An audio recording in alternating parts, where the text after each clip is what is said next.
Welcome everyone to the Awakening Mintaka Symposium, the recorded footage from our wonderful half-day seminar that we held on Zoom. There are 4 parts. These 4 parts will also be available on the Meow Podcast YouTube site, and the other wonderful creators, panelists, and participants are welcome to share that on their pages as well.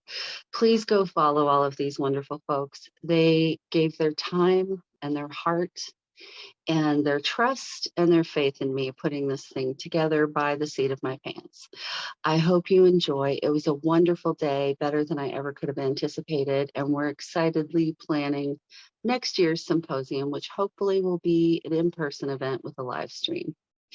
So enjoy, and I want to give a special thank you to my co-host on Meow Podcast and my BFF, Seraphina Blackman, for supporting me in this endeavor when I just declared, yep, I'm doing this, and I have no idea how.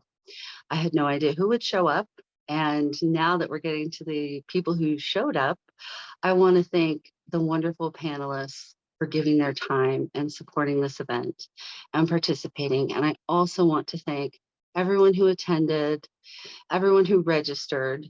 I'm glad I'm getting this footage up now because we are in the middle of the Mintaka Gateway. Mintaka is in alignment with the sun, the galactic center. So I hope you enjoy this, and so much love and gratitude to everyone who participated, all the panelists, and a little apology to anyone who had trouble with the Eventbrite site. It was my first time using that, and we'll have the bugs figured out next time. So without further ado, enjoy this episode of the Awakening Mintaka Symposium. All 4 parts were really lovely, and we hope you enjoy it. All right. Hello, everybody. Thank you to the new folks who showed up. We're getting ready for Seraphina to start. Seraphina, I think you can start your video and mic, and then I'll introduce you and get out of the way. There you are. So I have to remove the spotlight. There we go. And why is that coming up? I think how do I get rid of that? I have no idea. That's really funny. All right, so Seraphina is coming up, and I can't seem to get rid of that cover for Marisa for some reason. So we're going to spotlight Seraphina for everyone, and I will duck out of here. And Seraphina is my co-host on Meow Podcast and my BFF, and our exchanges and interactions with each other are part of how all of this Mintaka stuff came alive for me. And she has a wonderful intuitive practice of her own and gives fairy readings and has her own podcast called Fraggling with Seraphina. So make sure you check all of that out. And without further ado, here's Seraphina. I have a little presentation that I want to share with you with regards to energy systems and specifically with regards to Mintakans. I'm going to do a general overview of energy systems in our universe and the purpose, the nature and the purpose of them. And I'm going to bring that back down to Mintakans, and when I do that, you will definitely see the difference between humans and Mintakans, and why humans that have very strong resonance with the Mintakan self bring a lot of that over into their energy bodies. Right. Okay, so let me bring up my video, which is where did I put it? Where did I put it? Okay, it is on, here we go. There we go. So let's start with that. Right.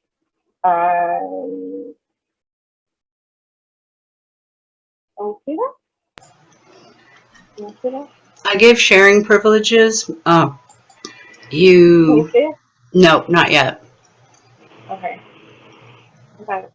When you share screen, and so let's see where we're going from here. We are going to, where are we going? I'm always afraid I'm going to show people something I don't want them to see. I know. Okay, so I'm going to share screen, and we're going to share, and then we There are we go. going to right, and then we're going to go to my desktop where I have my video up, which is this video. Right. Okay. Right. So you can see now, right? Yes. Great. Physical attributes and new Earthling energy structure with Seraphina and Blackman. That's me. So I had to do this because I'm extraordinarily nervous, so forgive me. So the purpose of is really to identify the nature and the purpose of energy systems generally. I'm just going to do a very brief overview as to why they exist in our universe, so why we all have them, all of creation have them, and I'm going to differentiate between the different types of systems, and then I'm going to identify and differentiate between the types of systems in humans and Mintakans, okay? So that's just basically what we're going to be talking about. So what is an energy system?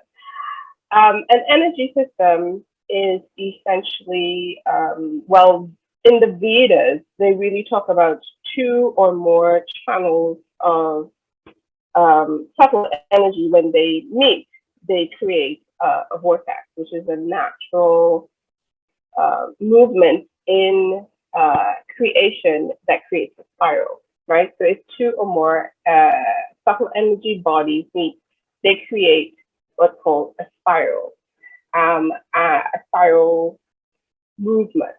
And this spiral movement creates a vortex.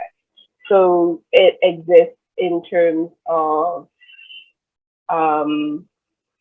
chakra systems.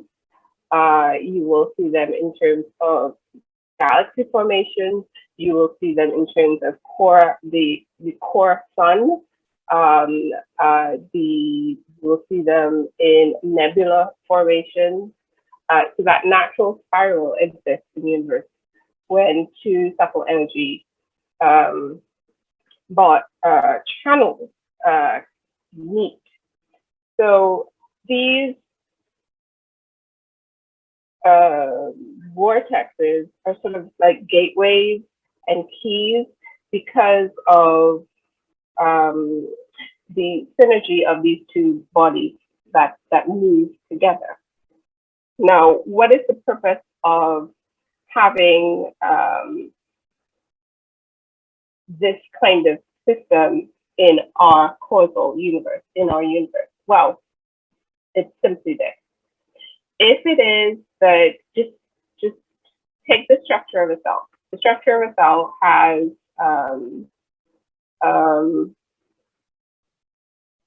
there's a membrane and there are organelles inside of it, and they move against each other, right? And so I think this is going to be a little too complicated. I think I'm going to have to let's just simplify it down because I'm going to be here forever if I have to on it. So let's just talk about magnetic frequencies. That will make things a little simpler. So if you're in this symposium now, you will understand things about vibrational frequencies and magnetism, right? So I'm going to just assume that that's what you know about. So because you understand that this is a vibrational universe, and in that way, everything is creating a vibration. You can take,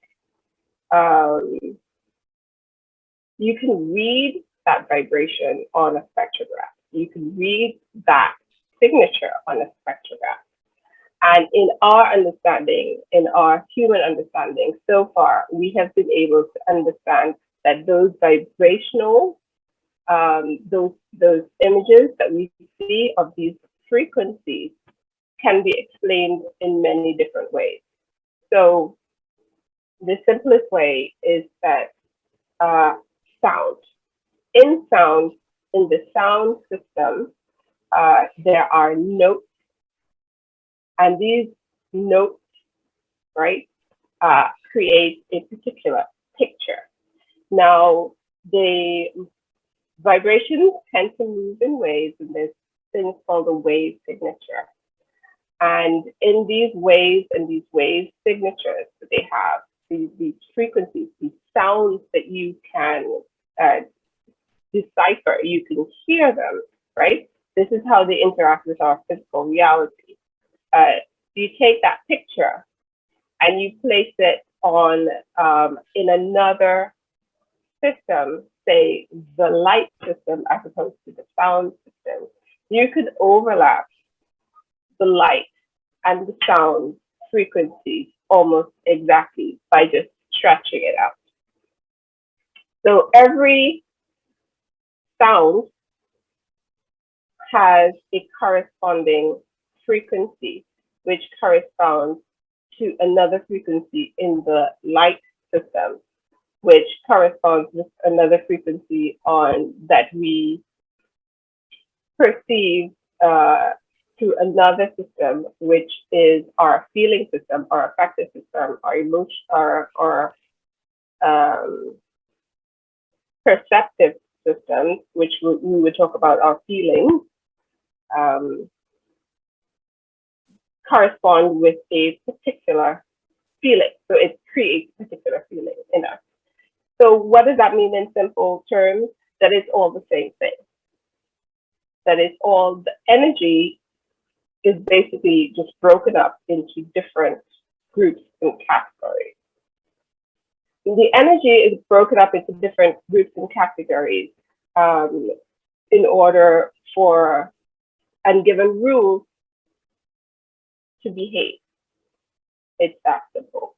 We as the masters of creation have created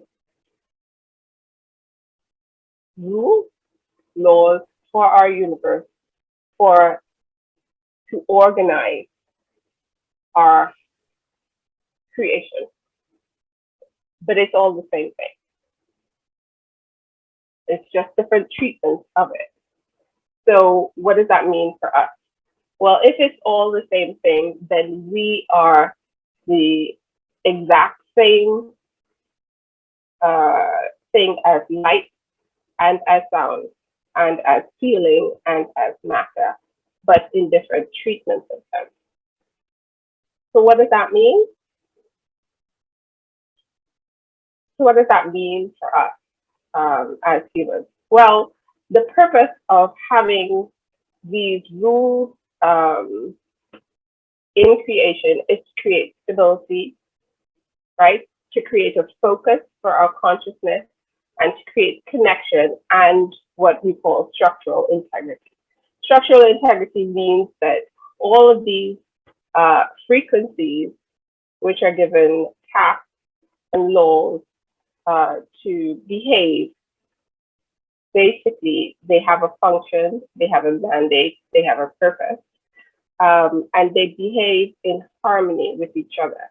So that is where you have things like the development of matter. And matter has a structure that you can extrapolate outward. So you have protons and neutrons and electrons, which makes atoms, which makes cells, which makes organs, which makes body systems, which makes a form, a body, right? A human body. And so with these rules and these laws, that these treatments of the same,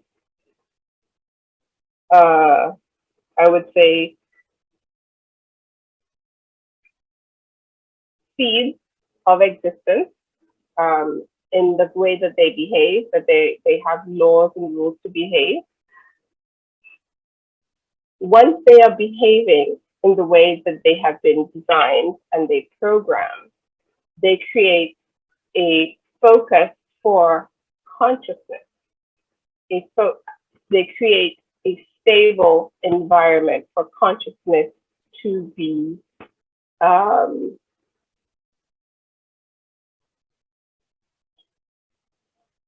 It creates structural integrity, basically, for consciousness to focus within creation. And what do I mean by that? Okay, so how are we doing for time? So basically, You're doing great. You have right. 15 minutes, so take your time. Don't worry. Okay, so basically, what I really want people to understand that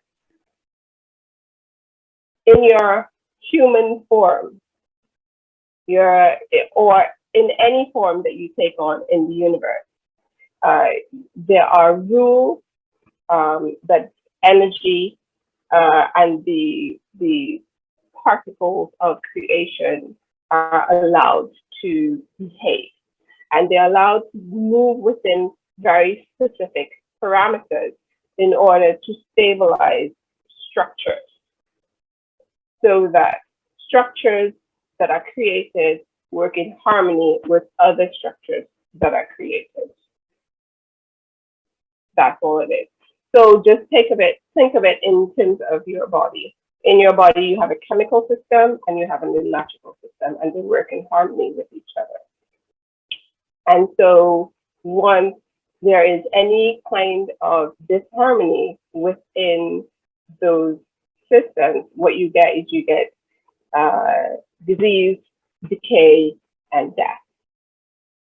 So the purposes of your energy system is really to allow you to exist in the reality that is now, or else you become energy again, which is basically back to you lose structural integrity and you go back to the particles of creation. So I'm going to choose a system that is, I think, familiar to most people, which is the chakra system that a lot of people are familiar with. There are lots of creations, there are lots of beings in the universe that have energy-centered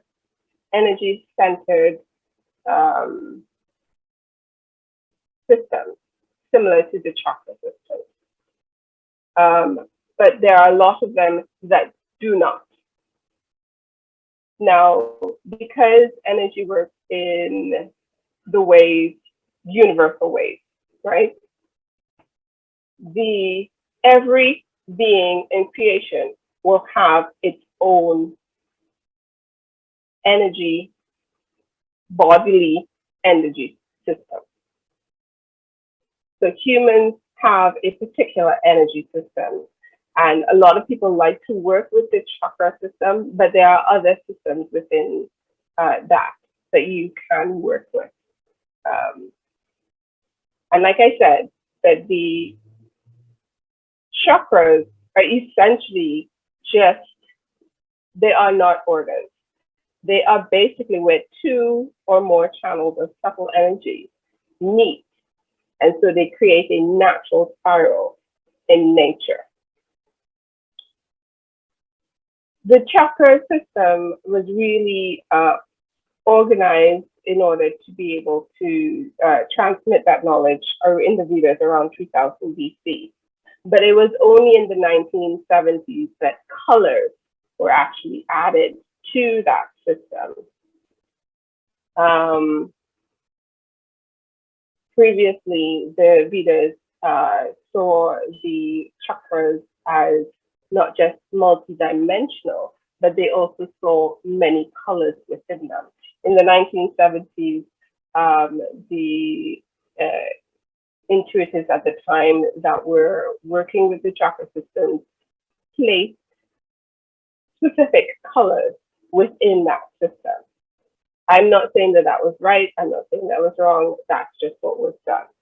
And in many ways, it explains what I spoke about before, the frequency match that these gateways, these vortexes, these wheels in the body, they transmit.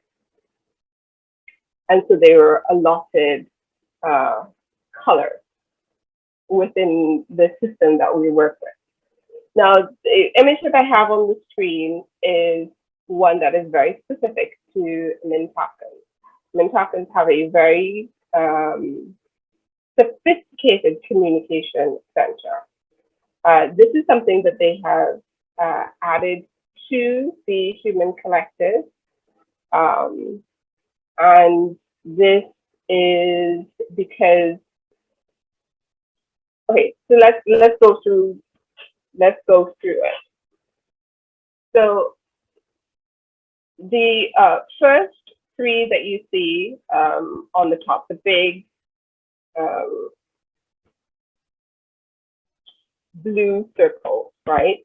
These are three energy centers that they use for communication. They use it for communication with their higher self, their pods, and the other beings within their world. These are the main ones that you would see a Mintakan being expressing through. So the last one that's around the nose bridge is actually attached to a particular organ that is that creates a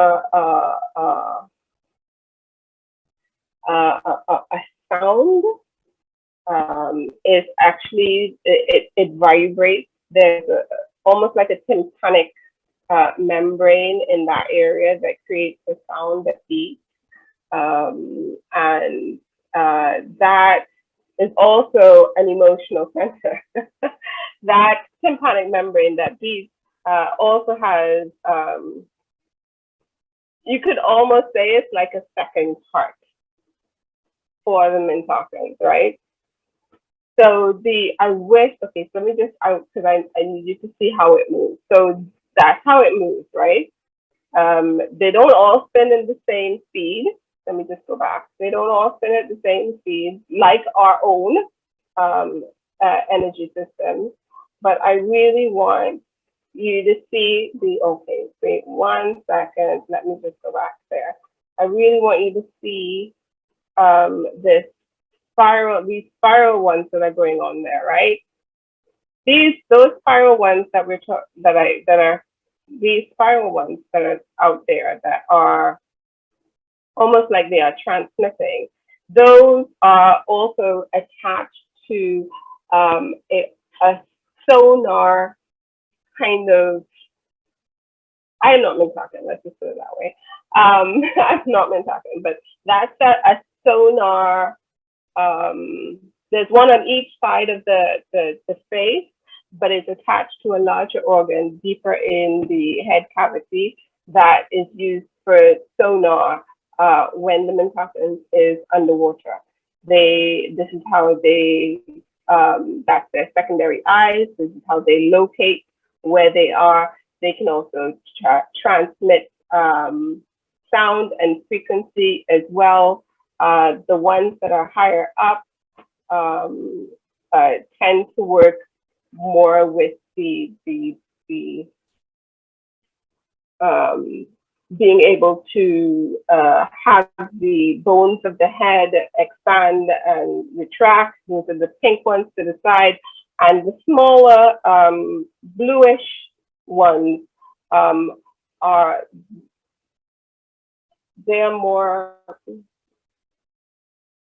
they're attached to a kind of an endocrine kind of organ type that regulates things like body temperature and stuff like that in and outside of water. So that's how they work.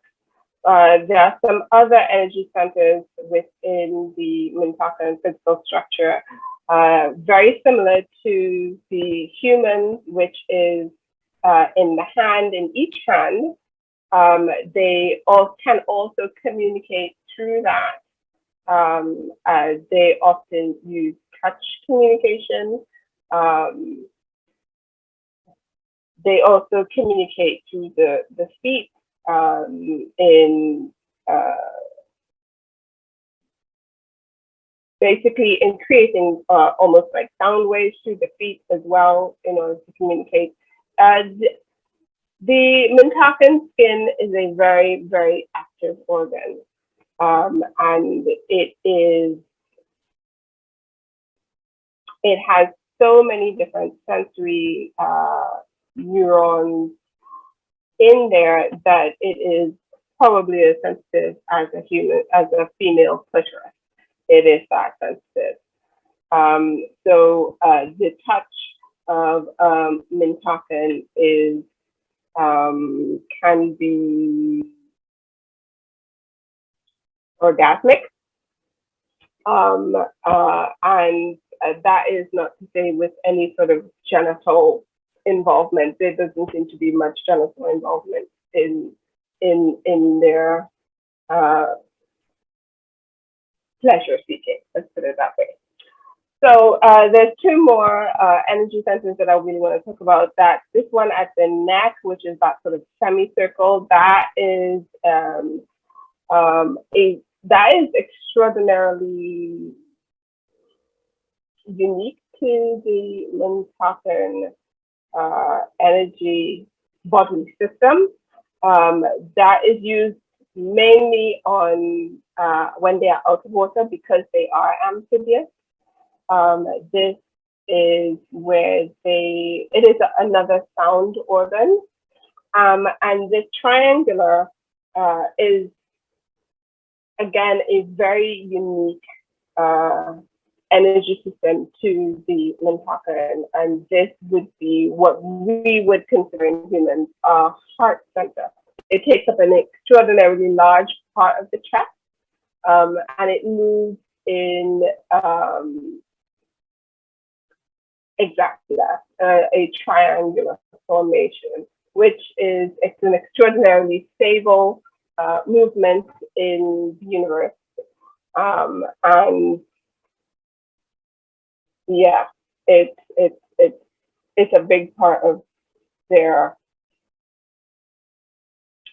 reason for existence, essentially. That's pretty much just sort of a brief overview about Mintakan systems. Is there anything that, let me just see how I can make this full screen again. How can I do that? How can I make it full screen? You should be able to stop sharing. There you go. Okay. Yeah, okay. So that was extraordinary. I mean, energy systems is something that you can go in and study for. You could probably, this is that degree level program that you could probably go in and study for a significant number of months, based talking about physics and biomechanics and all of that stuff. Talking about organelles and yeah, there's so much to talk. I just really wanted to just give a really brief overview and talk specifically about Mintakan bodily systems and how, in contrast, humans, right? Now, there are very similar systems because, again, we're all part of the same universe and energy works in very similar ways with us. They do have very similar bodily structures to us, and Mintakans that have come to us have actually brought a lot of their energy systems into the human form, into the larger energy bodies. And I have found in my practice many Mintakans who have, many starseeds, I should say, because they are humans in human bodies, many starseeds that have been able to access that,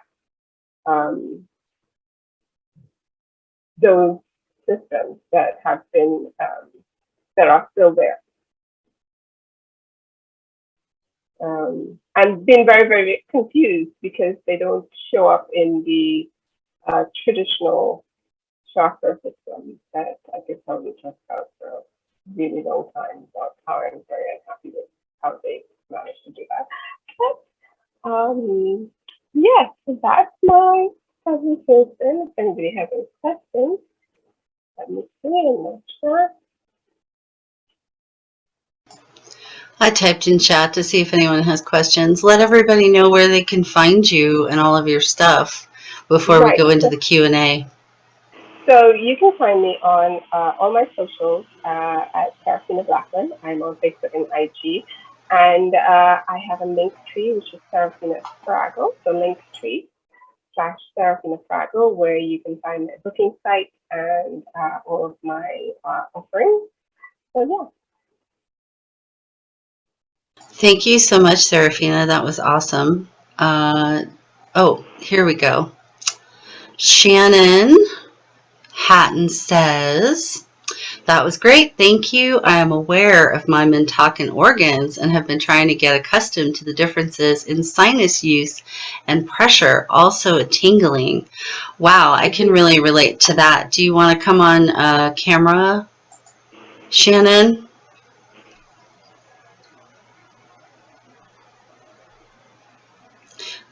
Yeah, no, I just wanted to comment on that. That was so interesting, Seraphina. Thank you.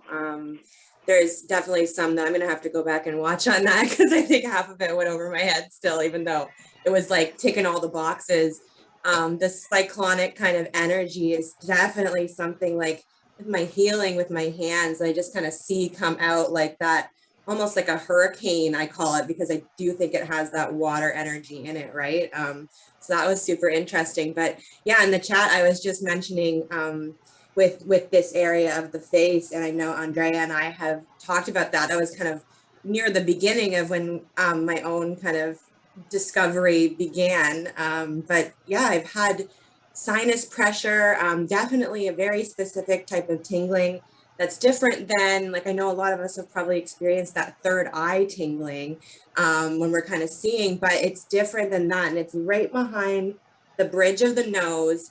And it just kind of started up like more and more as I was awakening. So like, as I'm going through my normal awakening, it's like the Mintakan senses were kind of coming online too.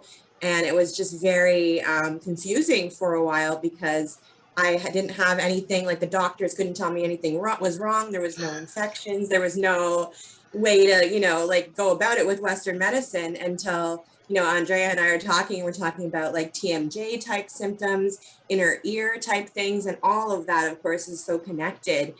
So there's like tinnitus, or how you, tinnitus. Yeah, it's good enough. You know, the ringing in the ears and that kind of stuff that's come around, and I've been working through it. So now I'm kind of just more aware that it's there and able to deal with it. But I don't know if anyone else can relate that for a little while, it was like I couldn't breathe properly, like I couldn't hear properly. I was like, my head was just like compacted, and they just kept telling me, because I've had kind of my own little interspersed experiences with my Mintakan family and pod, and but not quite as clear, but they've kind of just kept telling me like, it's going to get better, you're going to get used to it, we're only giving you as much at a time as you can take, but you're going to need these senses kind of going forward. So I just love that you talked about that, and I just wanted to mention my experience with it. Mintakan's legacy to humans is that they have made them more emotional. Wow. They've made them more emotional. That is actually, I call it like a secondary heart, because it's an emotion center. As Monique, opposed to humans have the olfactory, in that they can use their nose to sniff out things and sense things. But with the addition of that, you feel it. Let's put it that way. You feel it. Yeah, Monique Pliakos, and Katie, I can't pronounce your last name, and I'm not going to butcher it. So they both said that they have experienced that as well. And so did I. I mean, Shannon and I were like, I don't know what my ears, and like suddenly had TMJ for no reason. And thank goodness, you know, for Seraphina and for Shannon and for connecting with different people. It's really helped.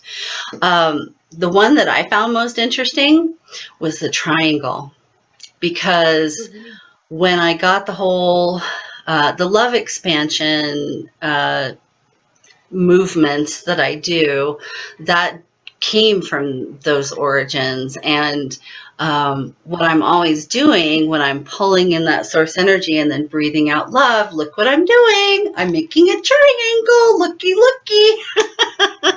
So that is super cool. And as a saucy little side note, I've experienced Mintakan pleasure when I was there on one of my experiences, because it's like all you have to do is touch each other, and then it's like, whoa, and literally nothing has happened. And another thing that I experienced in my times in there is like what they'll greet each other, you know, with this part, they will touch foreheads to greet each other. Let's see. Kathleen said, oh my goodness, I've been having so much pain so frequently in that exact place in my nasal cavity, largely on the right side. That's amazing. If anybody wants to come on the mic or the camera or has any questions, just let me know. But absolutely fascinating. And I know for me, it has helped that, as Shannon said, the ecstasy I was experiencing yesterday. Wow. Katie, this morning during the meditation, I received a card that said, connect with your star lineage. And then I felt this intense, relaxing wave of energy in my head and lots of energy in my palms. That is awesome. That is amazing. And that was wonderful, Seraphina. Just so you know, I love your very precise scientific approach to things, the way you explain them. You do such a great job with that. So I know everybody really appreciated that. So let's see. We're a little bit ahead of schedule, shockingly. If anyone wants to post in comments, maybe for some of the people, Seraphina's like, I'm out of here, I'm muting. Maybe for some of the people who came in late, I'll just mention we'll be taking another bio break in about 10-12 minutes, and then Monique Pliakos will be sharing her Mintakan experience. She is with Innerstandings. She does hypnosis and past life hypnosis, and that will be a wonderful experience. If you've missed any of this, it's going to be recorded, so don't worry, you can go back and see it.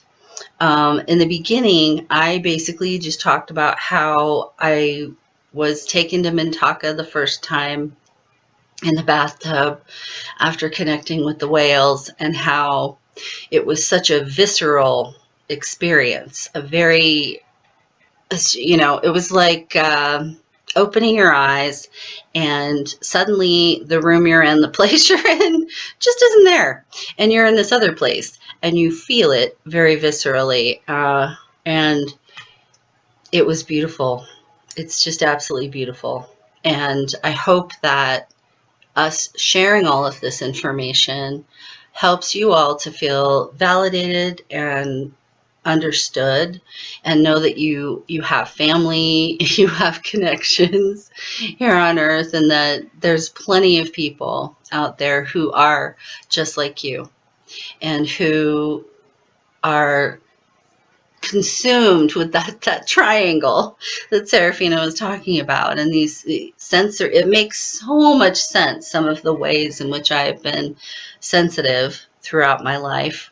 But as most of you know, probably if you're here, it can be very painful and frustrating sometimes trying to live in the human collective and be in our modern times and on this planet, when all you want to feel and all you want to give to the world is love, but they're just, you know, all fighting with each other and mad and angry. And so we feel that even more deeply.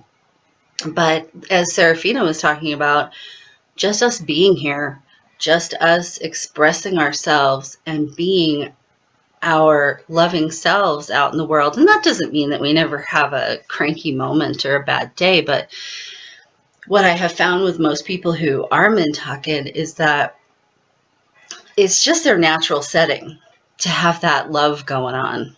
And it makes it difficult to understand other people sometimes, but we're here to have those feelings and emotions. We're here to help the human collective develop more feelings and more senses. So I really find it all fascinating, and I'm really thrilled about it. Let's see.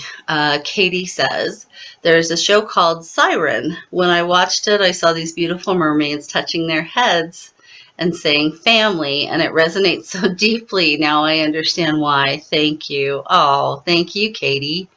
I love that. Yeah, I could go on for days about my experiences with that. Since we have a little time, I will throw in there. So once I had the Mintaka experience a little bit, and then I was channeling with them and going back and forth, I hadn't really gotten to the nugget yet about how our arrival here and the destruction of Mintaka was all kind of a big glamour spell. It was like a ruse to protect the sovereignty and harmony and structure of Mintaka, and hide it from those who wished to. It wasn't so much that it was a bit like colonization on Earth. They just wanted to understand us, but by doing it the way they were doing it, it was going to destroy us. So I still didn't know for sure if, Mintaka was still there. And I think it was a channel maybe a few months after my first visit. And I asked them, I said, people are you still there? What is this? What does this mean?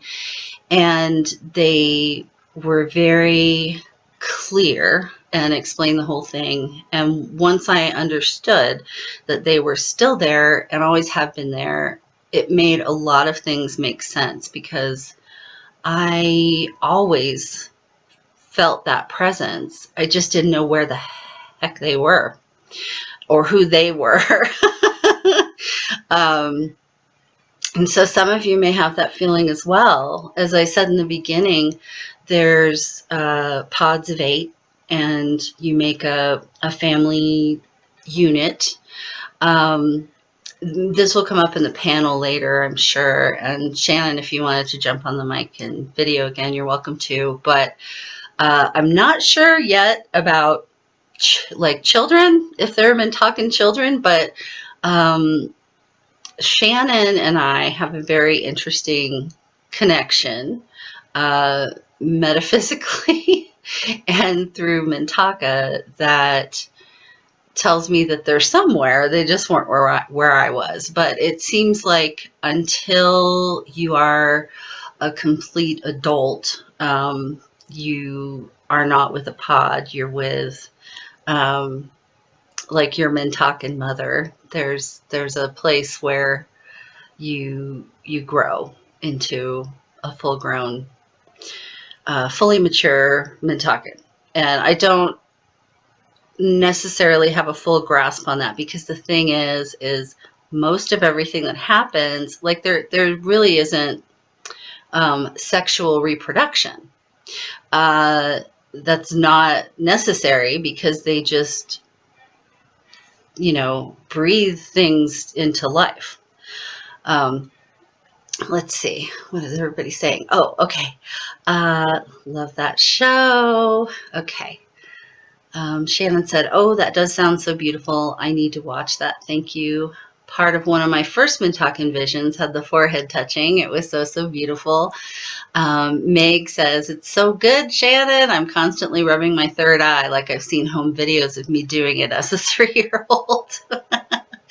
You know, and I feel that too. It's interesting because sometimes I'll be working with a client or doing some sort of interaction, and if the other person has any kind of a blockage, I will get, it's like a third eye headache as I describe it, and I'm like, okay, there's something that is blocking this person's sight, and that's what we need to work on. And then I'm asking my guides for that help.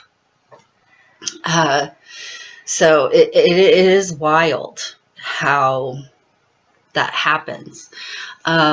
The song, which maybe I'll have time to play it at some point. I guess I could play it now, but the song that came out of the channeling with the whales, listening to chanting, and the Mintakan coming and saying, you need to learn how to use the many voice. I understood what they were talking about once I had been there, because the tones that they produce, it's as if they have, 5 mouths all making different notes at the same time. It's a very multi-layered tonal quality. And so when I was getting that message from them, I was thinking to my, and I'm asking them, I'm talking to them, I'm saying, okay, but I have a human mouth, a human body. How do you expect me to do that? And so we talk, back and forth, getting inspiration and information, and what they wound up, and so I said, all right, I can sing all of those different octave ranges and then put it on harmonics. Will that be okay? So that's how it came together. And the funny part is the physical movements that I do with the love expansion dance, as I call it, because I don't know what else to call it yet. Those movements were things that I did since I was a child. I would sit and do this in my house. I would just be sitting and doing this when I was a child, and usually it was when the adults around me were losing their shit and being a dick. So I would be doing this, and the next thing you know, everybody would calm down, and I was really just self-soothing, but all of that came together. I'll put you on in a second, Shannon. Oh my gosh, really, Monique? That is so wild. This is so wild and validating, you guys. So when I finished the song and I got that put together, the shocker for me was that it was perfectly constructed, with no intention of me at all trying to do that, but it was perfectly constructed to go with the physical movements. So truly divinely inspired and sent to me. Let's see. Oh, a quick share about the harmonics. Yes, come on. Hi. Hi. No, sorry. I just wanted, because we're kind of like sharing and having a lot of people have the same kind of experience. This is one that I kind of associate with the harmonics and with the Mintakan homesickness now. And I wondered if anyone else had this happen, where you're listening to a song on the radio and it just, maybe the words don't even have anything to do with anything. Like you're not really paying attention. And something about the way that those harmonics match up, just in that moment, there's just that one kind of moment where the frequency is perfect and it just hits you in the heart space. And it's just this grief, this overwhelming grief that pours out of you. It's like for me, it's like I'm often in my car, so it's good because I'm like alone. I'm on the way to like a work appointment or something. And it's like something, and it doesn't have to be like, it's just whatever song, a hip hop song, like the actual meaning of the song is not important. It's whatever those notes are in that moment. And it just hits me right here. And I'm just all of a sudden bawling, and the feeling coming out is like someone just passed away in my life, like that overwhelming grief that you can't really place anywhere. It's like, where did this come from? I'm generally pretty happy right now. Like, this doesn't make a lot of sense, but it just pours out. And it's just like, you feel so much better afterwards, but it's just out of nowhere. And to me now, I associate that with those same harmonics. So there's a matchup. There's either that's happening there right now, or that's a memory of that exact same frequency. And then when it hits you, it's like pouring out this homesickness for Mintaka. Monique just said yes, that's happened to her. Monique Pliakos. Thank you, Shannon. That was awesome. I can relate to that for sure. I just, growing up throughout my life, like most of us here probably, I just always thought I was extra sensitive. But I started to realize at some point that not everybody goes into sobbing from various parts of a song, and that not everybody cries in the first few moments of E.T. because they have left him behind. I was like a weird kid. And I became a weird adult. Lizzie said, all of this is resonating so hard. I feel like so much less of a weirdo now. E.T. wrecked me as a kid. Oh my gosh, that's good to know, Meg. For real. I mean, my parents almost had to take me out of there because I was so traumatized in the first 5 minutes of the movie because I was just so sad. I was like, they left him. They can't leave him. But yeah, that feeling of homesickness, that makes a lot of sense, that when we have that perfect resonance, which, that could even be your specific pod as well. It's like, it's that homesickness, it's that missing. And what they're always reminding me when I channel or I go visit, what they always remind me is we've always been here. We're always here. And for us, it's like you just left recently. Like they don't experience time there isn't the same as it is here. And it's not linear like it is. So while it's sort of like we come out of it feeling like when we go visit there, we feel like we've been gone for all this time because we're so used to linear time on Earth. But there, to them, it's, we haven't really been gone that long. But they feel the missing, they feel the absence, because having a member of your pod gone is a big deal. Shannon said, yeah, it's almost like we're in the same pod, circle, dance with them, and it's just a dream here. Yeah, exactly. Very Avatar-like, the movie Avatar.